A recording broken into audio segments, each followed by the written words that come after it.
All right, so you guys have heard me in the past few videos. It's been massive engine work jobs after massive truck work jobs after massive rebuild rear end jobs, and I'm just going, someone please give me something easy and simple. And you got to be careful what you wish for, because we've got this RAV4 over here, and frustrated Chris inside has been tinkering with the tire pressure monitoring system on this RAV for like 3 hours, 2.5, 3 hours, all day, and it's almost lunchtime. We put a set of replacement sensors in there. It came in with dead batteries in the sensors.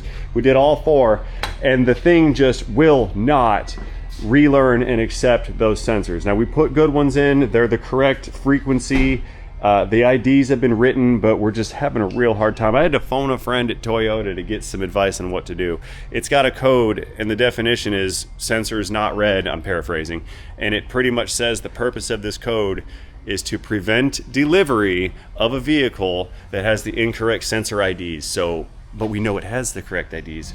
Very frustrating, very simple. So be careful what you wish for in automotive land, because Murphy is listening and you might get more than you bargained for. That being said, I have a brake job. I've got something simple, and I really hope it's not something difficult. Now, it's not just any brake job. Customer had taken this up north and stated that the right rear wheel had been smoking. Gas mileage had gone down, and they believe that this caliper, when it gets hot, has been sticking and causing some extra wheel friction. So we're in a position to do a brake job today. We've got a pile of parts already ordered. Customer wants the full panel job. They want pads and rotors all the way around, and we're gonna do some parking brake shoes and the rear. So I got something simple. Let's go ahead and get started on, I think this is an 18 Silverado. Let's check it. Let's check our door real quick. You cannot forget tradition, and I don't even know, what did my micrometer say? It's a 16. Build date 5 of 16, upper right hand corner. So it's a 16. I was close, with approximately 58,732 miles on the odometer. Not bad. Very nice truck. Alrighty, Z71. Oh, you know what? Fun fact. So you see on these Chevys, they've got like Z71. You'll see the older ones, they had like a Z71 on the, yeah, this has got it, Z71 on the back, the off-road package. Those were actually internal GM codes that indicated what kind of a build the truck was. And I guess folks thought that it was catchy, and they ended up badging the trucks with the RPO code for the build. So Z71 would have been like a package option, maybe a certain set of springs, maybe 4-wheel drive, things like that. So when you see these Chevrolets that have those emblems on it, that's actually a build code that they badged and turned it into an emblem to represent what kind of truck it was. Fun fact. So anyway, we've got the rack set up, green subscribe button. Run this unit up in the air. We'll pull the wheels off. Let's see what's up with the right rear. This truck's been parked for about an hour or so. It was driven here, so I expect that wheel to have cooled off some. Therefore, I don't think it's gonna be sticking right now. So we're probably not going to get to see the failure mode, just the repair services here. Go. I'd say that's good right about there. Down on the locks for some safety. Very nice. Check it real quick. Oh, never mind. This thing's locked up tighter than a snare drum. Doesn't want to move at all. Okay. I stand corrected. The failure is still here. Yeah, that one turns freely, no problem. This one. Yeah, a little bit. Yeah, that's a sticking caliper, I think. Let's pull the wheel off and figure it out. Hello. Welcome to your mandatory appearance on my YouTube channel. Hello. How are you today, wife Good. unit? I'm wonderful. You How are? are you, Ray? I'm good. I'm good. Yeah, we were just wondering when the next time you're gonna make a fine video for the wife unit YouTube channel. I don't know. You don't know? I started a video because the dogs were really drugged up the other day because I had to take them to the vet, and they were really out of it and drooling everywhere, and I thought it was hilarious. And I started making that video, but I thought it was so boring and there was no content to it. All it was dogs sitting on a couch drooling. Yeah. And I was like, this is gonna like. Oh, that's viral content. I think you should post that. Everybody wants to see. Do you guys want to see the dogs drooling video on Wife Unit's YouTube channel? I do. I want to see. Oh, they're so cute. It's funnier for me when I watch it on your video instead of real life, because when I see it in real life, I'm going, you're ruining my floors. Yeah. And when not in real life, it's entertaining because I bear no physical consequence to the actual action. Yeah, it's maybe I'll post it. It'll be titled like dogs drooling or something. I don't know. I'm not good with titles. You should ask the Grok AI. Let the Grok AI name it for you. Okay. See if that works out. Grok. Yeah. It's Elon Musk's AI. Isn't it? I like that name, Grok. I know. It sounds so it's like Ray Kroc. Oh, yeah, Grok and Kroc. There we go. All right, we have a break job to do. I gotta go. Hey, we're gonna find the magnets. Find them? I put one of our viewers sent these to us. He called me today, and I said thank you because I didn't know who sent it. There you go. Yeah. Finish your video on the find the magnets. Okay. There's your idea. That's it. Yep. Okay. Go. You grab that camera and find the magnets. Stand by. I will post it sometime this week. Okay. Very good. All right. I will link her video in this video's description. Great. Now I'm pressure. And I'm gonna post this one tomorrow. So that means you've got till about right now to get that content done, dear. See you later. See ya. Run. Go. Go. Go. Go. All right. There we go. Now we're in a good mood. Chris, are you in a better mood now? Okay, he's in a good mood too. All right, good. Everybody's in a good mood. Let's get this party started. All right. Oh, you just jumped into my scene. All right, what's happening here? I'm not going to edit you out. Here's one. Let's see what we got here. What is the dealio with these brakes? These have never been touched before. Check this out. So see that little clip right there?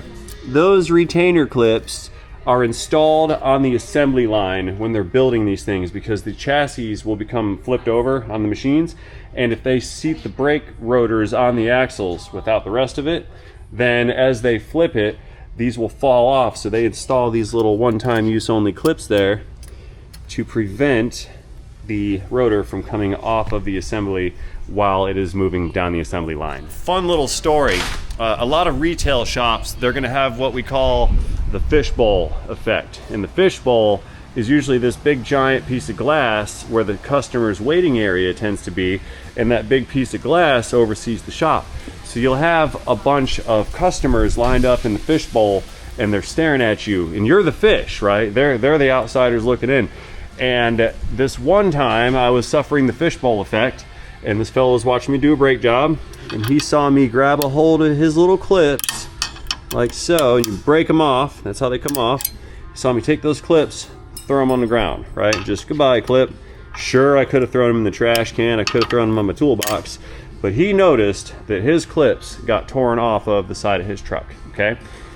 I get done with the whole brake job, get all the way through it, and he comes out and he's like, hey, I didn't see you put those clips back on. And I said, nope, I sure didn't. And he goes, well, why not? You know, like he was not okay with these clips not being on.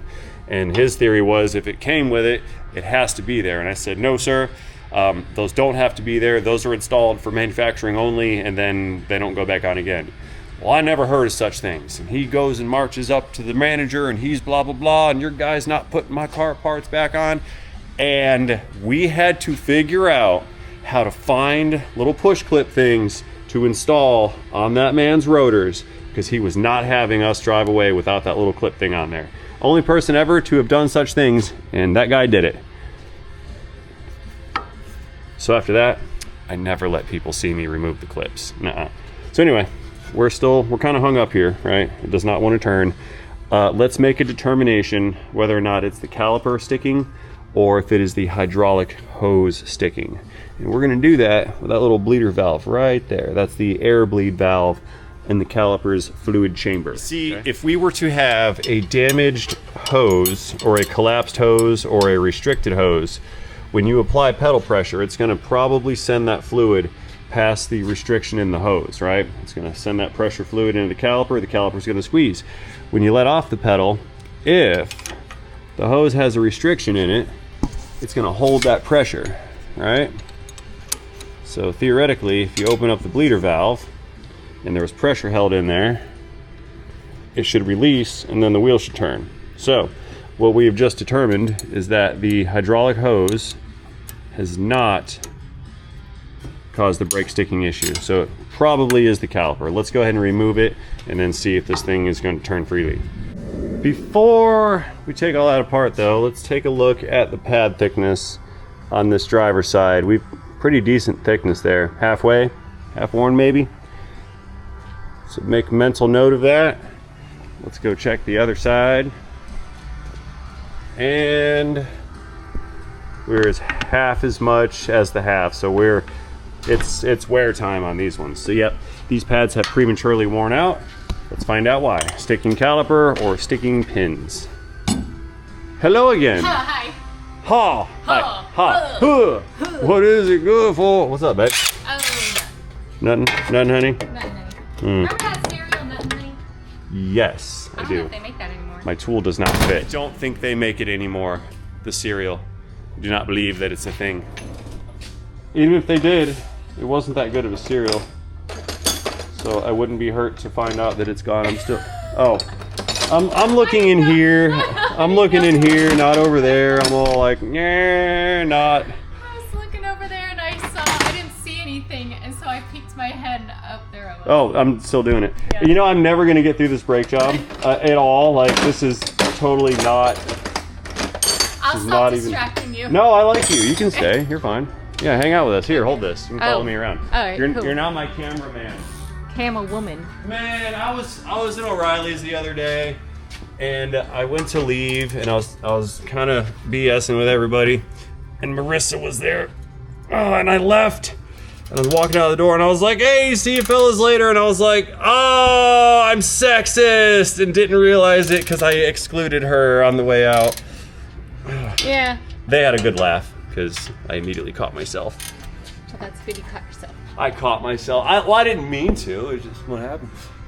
Am I safe under here? Nah, it's gonna fall over and that's it. This has factory Loctite still on the caliper bracket bolts. It's that real thick, gooey yellow business. Is it helpful to use both hands? Yeah, I mean, No, I mean, because if you're not holding the camera and I'm helping. well, I hurt my pinky, so Oh. I'm just using one now. Oh, okay. Yeah. Sorry. Stop looking at me like that. There's the yellow Loctite. I'm Oh not my looking, God, I'm not dude. even looking at you. No, not you, them. Oh. I'm talking to them. Yeah, you're fine. You can look at me however you want. Oh, yellow Loctite on GMs is not fun. Last time I did this, I yanked a subframe bushing out of a guy's frame. It ruined Ali's subframe. I had to buy a new one. Oh, yeah. Remember that? Mm-hmm. You took a day off and came back, and I was like, I have to change a frame today. Mm-hmm. I'm in a bad mood. What'd you do? I broke things because that's what happens when you fix things. Is Isn't that sometimes you when break them. that bushing came through? The one I pulled the bushing through on the yeah. stuff. Yeah, that was that one. Gravity. Okay, moment of truth. Is this caliper gonna come off? Nope. Pry bar. Need pry bar. Come with me. I'm coming. Pry bar. Ugh. Don't hit my head. Come with me, and you'll be in a world of total annihilation. 2 pry bars. OSHA violations. There's a minivan here. Oh, goody. It's probably my parts. Maybe not. I don't know. Parts by Oh, no. minivan? Never mind. It's not. Who is it? I don't know. I can't recall. Okay. I must Wow. leave, though. Look, there's crispy critters living in here. Look at that. Little spider webs. Oh, yes. Ew, Are those those- are are black, those black widows? Yep, those are Cool. black widows. Well, they're living in this guy's brakes. Right on my hand. Look, I'm touching Gross. death. Let's see if there's anybody home inside. They You guys look in there? pretty old. Yeah, they probably got a little cooked. Yeah, that's not the greatest. But take a look right here.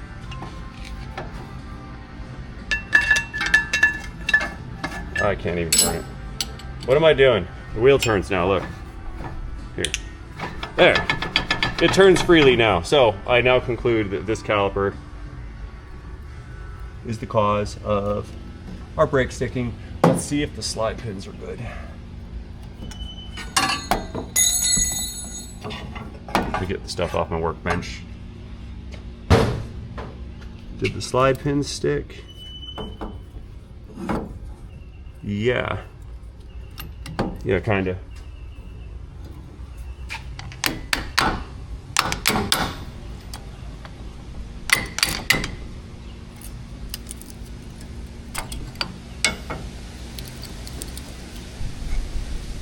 Oh, nope, not slide pins.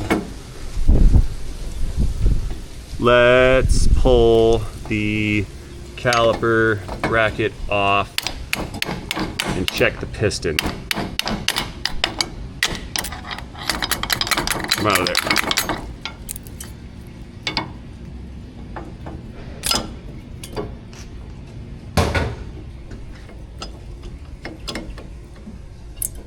Oh, it's not gonna make it. Nope, not gonna make it. That's fine, I can check it with the bracket. Okay, I have the bracket removed, and here is the caliper compressor. It's a ratcheted mechanism, regular threads on one side, left-handed threads on the other side, so when you ratchet it, it spreads the two plates apart.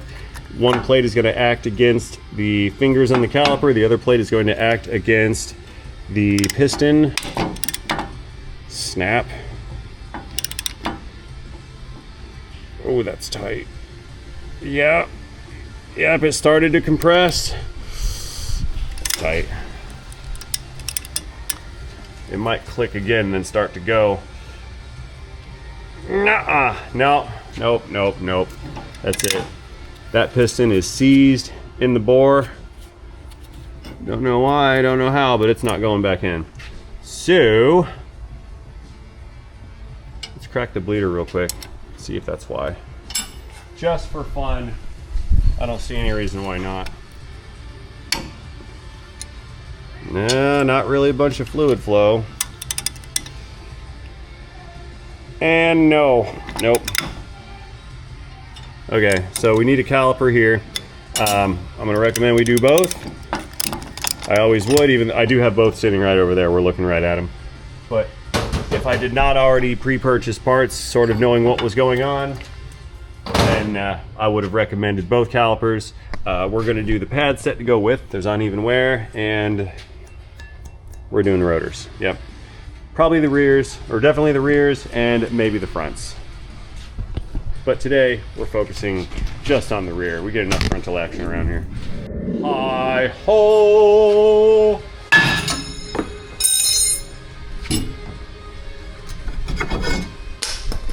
All right.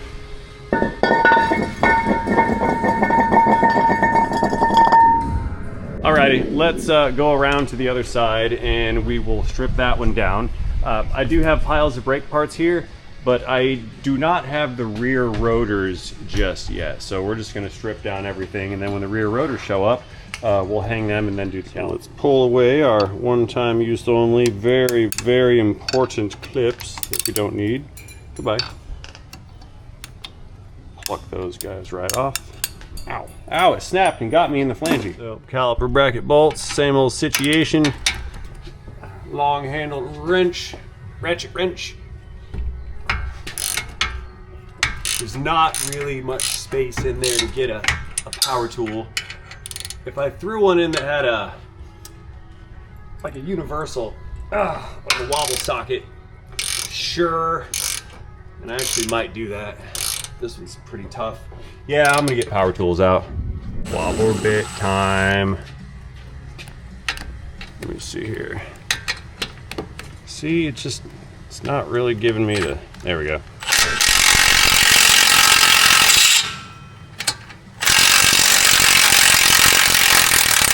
Oh yeah, almost didn't make it. That bottom one. Nope. So I was in danger of entering into like the sunk cost problem where I was about to start hunting down a better battery and then doubling down on my decision to use the impact, and I realized I was going to spend more time doing that than it would have taken to just manually yank this thing out. So sometimes analog is better. This was one of those times.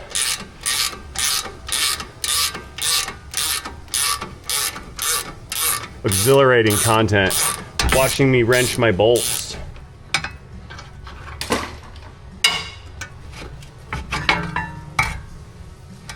Okay, that caliper is looking pretty crustomatic, just like its partner on the other side.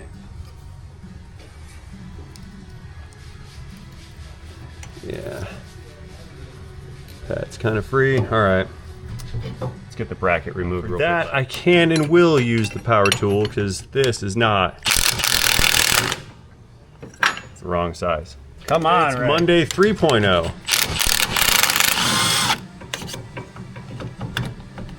You gotta be kidding me. Okay, definitely 3.0. Give it back. And the other one.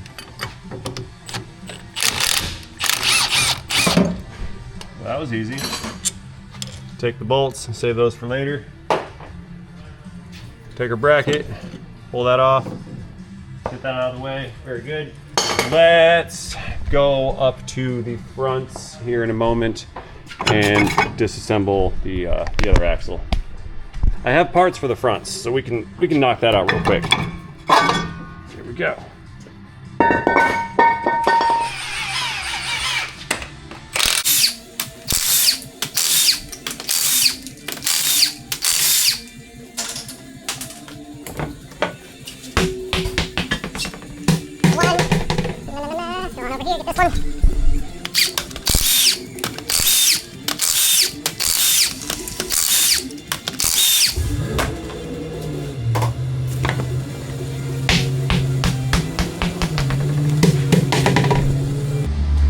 See that grooving? That is due to semi-metallic brake pads. There's going to be little chunks of metal embedded in that pad material, and when it wears down and gets a hold, or the metal meets the rotor, it starts to groove them out a little bit. Super common on these Chevrolets. It's actually not abnormal. That's due to the cleaning properties of the metal flakes in there. So, same MO on this one. Let's go ahead, pull the caliper brackets, pop those guys out, and then we'll pull the rotors. This set screw will have to be removed. Now it's either going to come out or I have to drill it out. This one's going to come out. Sorry, northern people. First time it's ever been out. How's that feel? Sorry, A-Rod. I know you don't like the non-rust. So, I'm going to come around here to the backside. And an 18 and an 18, and I have power tool space to work with in there. That's good. But we're not taking chances with that Loctite. So we're going to use the pneumatic one. Pneumatic gun here. Let's see if the 3/8 is going to do it. Yes, it is. Oh, it's so nice. Smoking. Let's see, you can go right there.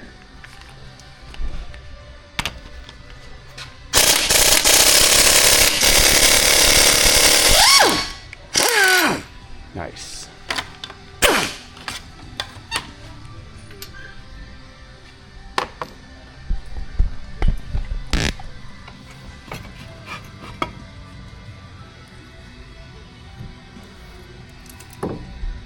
Now these are okay, but my guy wanted them. Yeah, a little bit, there's some pad wear going there. Yeah, we're about 25% on the front pads. Inboard's a little thicker, but that outboard's getting there. Okay. So we got some grooves in the rotors. I'm trying to knock that pad out and see if I can't see any of the metal flakes in it. So it just occurred to me that I didn't intend to replace these front calipers, so I should have taken the caliper off the bracket when we got started. I was in the rear brake habit. Order of operations was foul.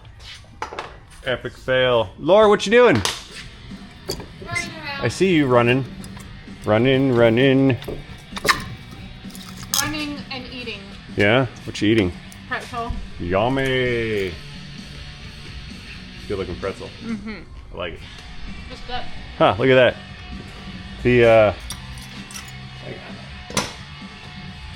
The shim was stuck to the caliper. Yeah, there's adhesive on there. It takes the place of the grease that we all used to throw on there. There's adhesive on these shims, and the presence of the shim along with the double-sided adhesive prevents the vibrations that make the squealy noises. So we do not have to grease modern brake pads. And I won't, and I don't. So now, let's take this opportunity words to compress this caliper using the caliper ratcheting compressing tool. Now, you've got to be super careful doing this. You guys remember, I've got 2 calipers already removed, right? So there's a danger that when I press these pistons in and they go into the caliper body and displace all of the brake fluid that is inside of this caliper body, there's a chance that rather than having that fluid go up into the master cylinder where it's supposed to be, it actually goes back and then starts pushing the pistons out of the calipers. Now, we don't have to worry about the right rear because that piston is stuck, but the left rear needs to be checked after we press this guy in. If we press the piston out too far, it will pop out of its bore and then dump fluid all over the floor, and then I've got to bleed a bunch of air out of the brake system, which is not going to be great. So I'd like to avoid that. Also want to avoid getting these rubber boots to pop out. There's air behind them, and we need those to stay in their home as well. There we go.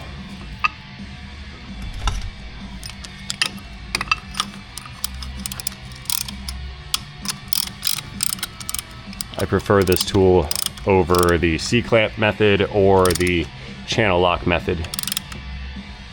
It's a little bit easier and it's uniform.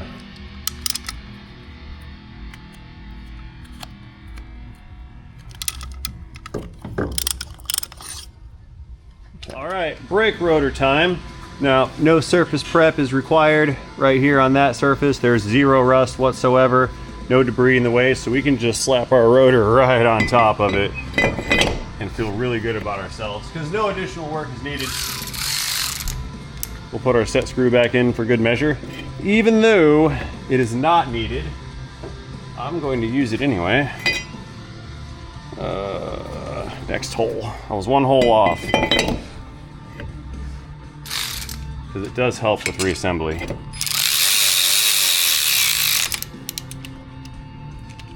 We do not need to torque that down. Just tight, that's all it needs. So these are painted and sprayed high carbon, high temp rotors. If we used cheapo Chinesium rotors, you get that cheetah effect when they get super hot. That's what we did to Lawrence Tahoe. I brought it down from the mountains the other day, and by the time we got back to Tampa, rotors were cooked on it. Like, they were destroyed. I thought a pad fell out. Almost no braking whatsoever. What happens is when you over temp a rotor, it tempers the steel almost, and it'll change the friction coefficient of the surface steel. So you'll get those like spots in them, we call them hot spots. And every time you get that hot spot, that's an extra smooth part of the rotor. So then as your brake pad, or as the rotor passes by the pad, you've got a smooth hot spot and then a coarse regular area, then another smooth spot. So as it passes the pads, you get that brrrr vibration out of it because the friction coefficient on the surface has been molecularly changed due to heat and pressure. So take a look at this brake pad that came off that Silverado. This is the inboard pad. And we can see if we look real close, see all those little metal flakes in there? Those are what makes this a semi-metallic pad. That's actual pieces of metal. Sometimes it's copper, maybe tin, usually a softer metal, of course, than the rotor. but as this metal right there starts meeting the rotor, that's what causes those grooves to cut into the rotor. So if you don't like those grooves, or if you feel like they're vibrating you, get a set of ceramic pads, not the semi-metallics, and they won't do that. They don't have as much bite as these semi-metallics do, but they do offer a quieter braking experience. Okay, here on the bench, I've got the caliper bracket here. It's a new set of pads. Now these fronts on the Chevrolets, the inboard and the outboard pads are going to be different. See the size there? This one's a little bit wider at the bottom. Pretty much the same contact patch on both sides. It's super close, see that? But the backing plate is different because there's the dual piston setup, and we don't want the pistons overhanging the friction material, because this is soft, so we need backing plate behind it. That's why we've got the extra larger backing plate. On the Chevrolets, we have our anti-rattle shim tab things here. These are getting changed. If you buy a set of brake pads that does not have new shims, you bought bottom of the barrel cheapo pads, and they're going to make noise. These pads will not make noise. These are ceramics. There's no metal flakes in there. See that? It's the good stuff. Now, seeing as how we are not a northern area, we have zero rust, no rust, no rust. So we can slap these guys right on. Bob's your uncle, no problem. Clip them in. Oh, I'm off center. Get in there. Snap. Snap again. Rotate.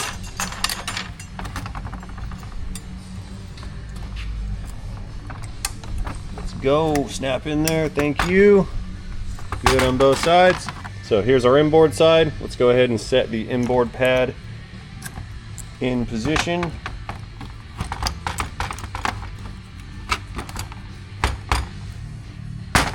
Same with our outboard pad. This is easier to do on the Chevys on the bench than it is on the car. There we go.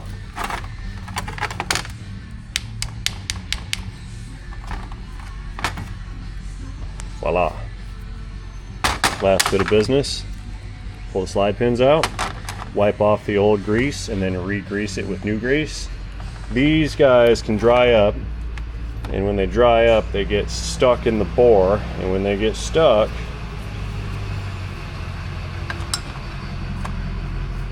you get uneven pad wear, which is not good. A little bit of lubricant. This is high temperature brake caliper slide lubricant.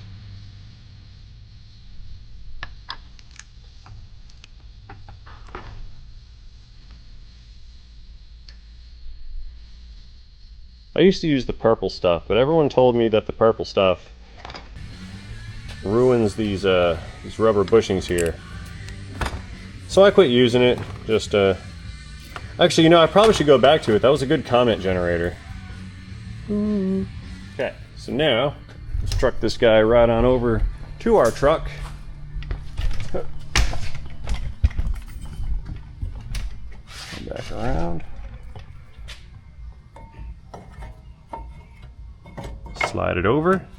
Good. Got the fasteners here. I like to do the top one first. On some configurations, if you do the bottom one first, the whole assembly can fall over. And your pads fall out, you gotta do it again. So I just, I like to hang things from the topmost bolt. Not hold them up from the bottommost bolt.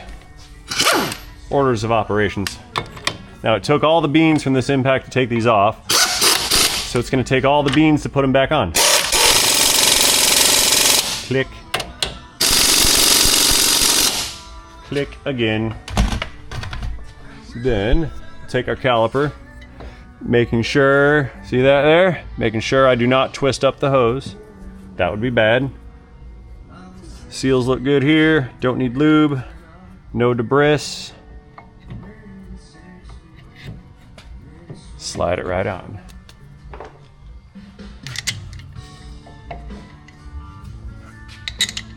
Copyright if I don't start singing, cause this is not copyright friendly band. Yada yada yada. There we go, one wheel done. So next wheel, since I'm getting in trouble with YouTube copyright, we're gonna do that other side in super high speed, lightning fast motion. That way we can just get it all done and I can prove to you fine people that I actually did the work. Because if it's not on video, it never really happened. You guys know the rule, right? Hang on a second, one more crash course on this tool because Lauren came over and she wants to know how it works. So what we've got here, see if I turn it that way, it extends, right? If I turn that the same way, it extends. Yeah. So one's left-handed thread, one is right-handed thread. The idea being is these stay stationary and we rotate the centerpiece, right?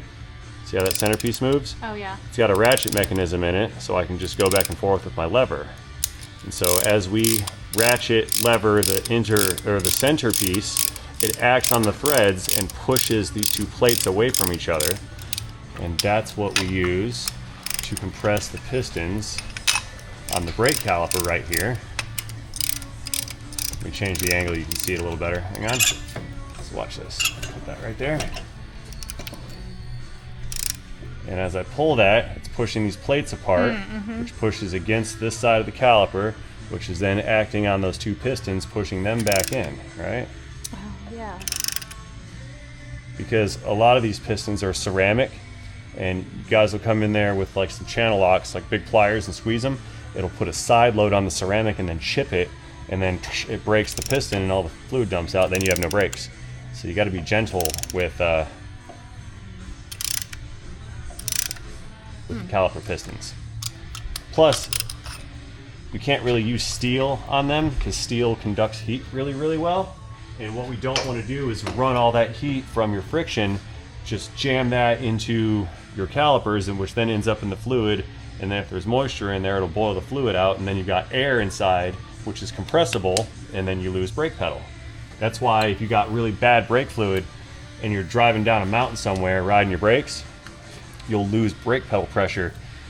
Couple reasons. You can boil the fluid out, so now you've got air that forms inside, which is compressible, and at the same time you've got your friction material so hot that molecularly it's vibrating, and if they're vibrating, they're not touching each other. If they're not touching each other, the pad and the rotor, now you're not getting friction. Now you have no brakes. And so that's what's happening with mine. That's what's happening with yours, is we cook your rotors right off of that thing. And now you got to a point on yours where the metallurgy has changed in the rotor and the coefficient of friction is not correct. So now it's like glass on your rotor. Kind of like that one. That one, see how super smooth that is? We don't like that. We don't want super smooth. And that's why, like cross-drilled rotors with the slots in them, you know, that's why race car guys use those, because that edge on that slot actually gives something for the pad to bite into. But the consequence is they make a bunch of noise and they wear out super fast. And now you know. And that will conclude the interruption to my super high speed lightning fast motion. Thank you for playing. Gravity. No, I did not become distracted by the situation with the rotor. Not at all. I knew I had to change the rotor because we can't put these super awesome ceramic high-powered brakes on an old Crustomatic rotor, can we? That would just not be a good thing. Stay, caliper, stay. Not fall. No! It almost fell. Okay, one nice new shiny brake rotor coming in.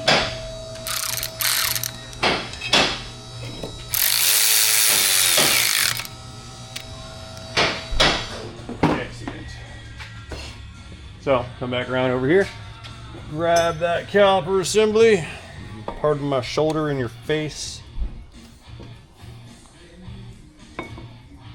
It's like when you gotta cross somebody in the airport, like on the plane. Do you give them the front side or the back side when you're crossing over the aisle?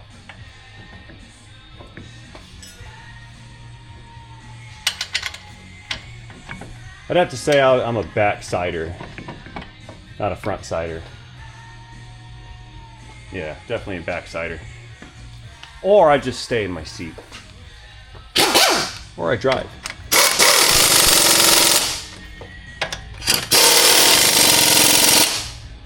Voila! One successful brake job in record time. Okay, so in an effort to not duplicate our efforts, I have a loaded caliper with the bracket, new grease on it, same as the fronts. We're gonna slap it in. Not gonna do the hose yet, we're just gonna put the caliper in position. If we try to change the hose over with the caliper disconnected, it can get a little messy. So we'll do the hose last. So we can do a nice, quick, easy transition. There we go, got the bolt threaded on. High speed wobbles time, and no, I'm not gonna pull the trigger because this is just an on-off switch. And if you pull the trigger on your wobble, and that socket gets away from you, and it will, it'll fly off and bust you in the teeth. Which is not a good thing. Click. Okay. We're on the driver's side now. Another loaded caliper. I've already pre-assembled it. Slide that over the rotor, and then, here you guys can see. Now you can see what we're trying to see. Kind of.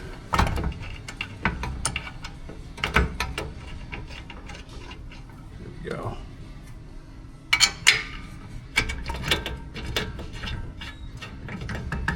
Okay. Where's me gun? Me gun! Me gun! Where's me gun?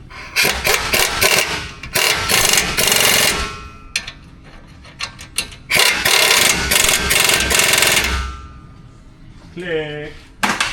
Cool. Okay, so now all we have to do to get these hoses on, we're gonna flip this guy over, get our fittings ready, hit that with a little 11 mil, break the bolt loose, swap out that onto here with a new fitting and new crush washers, tighten it down, and then bleed it out. Okay, so we've got our new banjo bolt here. That is a specialized bolt. See, it's hollow in the center. See light coming through? And there's a weep hole on the side of it. So when this bolt hooks up to that little block manifold thing right there where the fluid comes into, the fluid can enter the bolt and then pass through it and then enter into the chamber in the caliper. And that's how we can bolt a hose onto a fluid cavity component and then have the fluid communicate. So what we do, break this guy loose. The clock has begun. We are leaking. And I'm in trouble. Quick trip to the toolbox. I had to fetch some super grippy needle noses. Gotta hold on to that washer. There we go. It's not a crush washer for no reason. It crushes. Okay. Crush washer on the new bolt. Whoa! You guys all right? Put that on. Crush washer here. And then down. Tick tock, time is of the essence. Now watch this. This is very important to making these things seal. Got a crush washer, right? Yeah, yep, they're playing soccer. So, if you sit there and torque on this and torque on and torque on it, hoping you're gonna crush that, it will pull the threads out of the casting before it crushes the crush washer. Hey kids! I love you guys. Can you yell down there some? Yeah, so what just happened was a conflict of interest. See, I'm at work, but then the kids are at recess. What do we do? Anyway, if we try to tighten that down, in order to get that crush washer to actually crush, it requires more force than what the threads are capable of delivering. So what we do is we torque it, right? Now there's preload here. That banjo bolt has stretched, okay? So what we're gonna do is we're gonna go ahead and get that crush washer crushed. Watch this. Couple tappy taps. Now watch. That's it. That's all you gotta do. That right there seals the deal, because we're taking our preload stretch out of this fastener and sending it directly into that crush washer. So now it's got pressure on the washer, then the impact does the crush. Yep, super easy. I wonder if I'll get one more little turn out of it. Let's try it.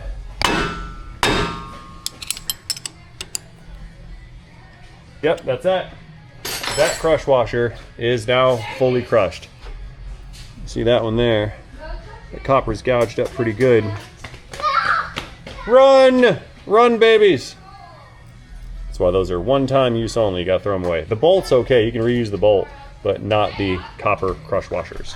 So that's one side complete.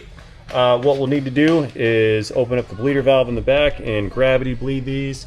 Then we're going to pressure bleed them with the machine. I'm not going to include that because we're just hooking up a loud machine and sucking air out of the system. So all we got to do now is run on around, re-circumnavigate one more time, and get the hose set up on this caliper over here. So we're in the home stretch. All right, here we go. Last corner.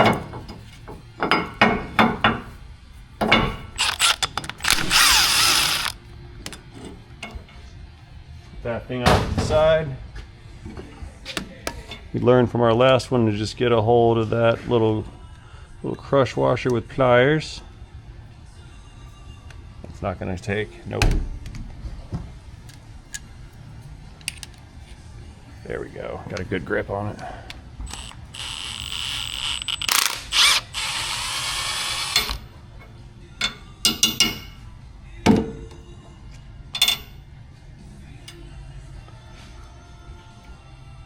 Oop, crush washer down. Got it.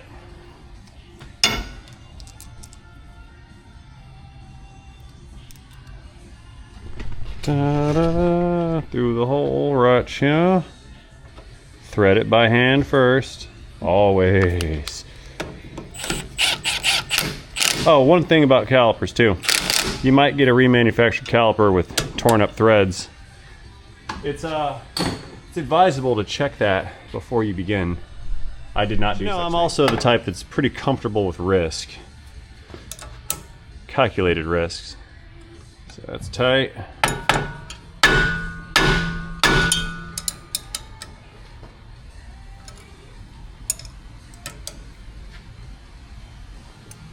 Tight again. Tight again. One more. Tight again. Beautiful.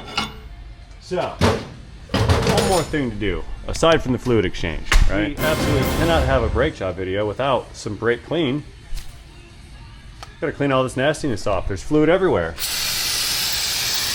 Yeah, I could have cleaned that off with water, because brake fluid is hygroscopic, but where's the shameless sales pitch self-promotion from my Bentco brake cleaner at RainmanAuto.com if I just used water? Not water. I'm not waddling. It's water. And we've got to get the fingerprints off the rotors. Get rid of that. We don't want grease on the rotors. It'll embed in the pads and it could potentially lead to vibrations.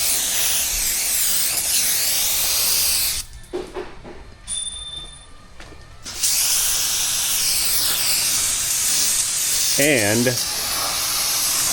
some of these rotors, some rotors come with oil on the surface to prevent rusting. These are painted and coated rotors, so they're not going to have oil. But some rotors will have oil all over them, and if you embed that into the pads, you're going to have a bad time. I'm all out. Another!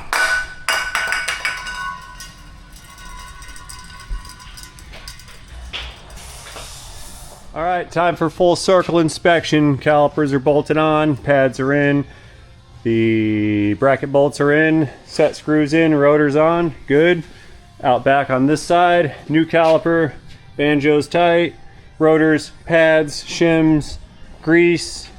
Same thing on this one right here. Pads, caliper, rotor, banjo's tight, that's good. And completing our full circular inspection of our post work kind of dealio. That's all good to go. So like I said, the only thing left I have to do is to hook the brake fluid exchange machine up to it, pump all the old fluid out through the master cylinder, put new fluid in, bleed the air out.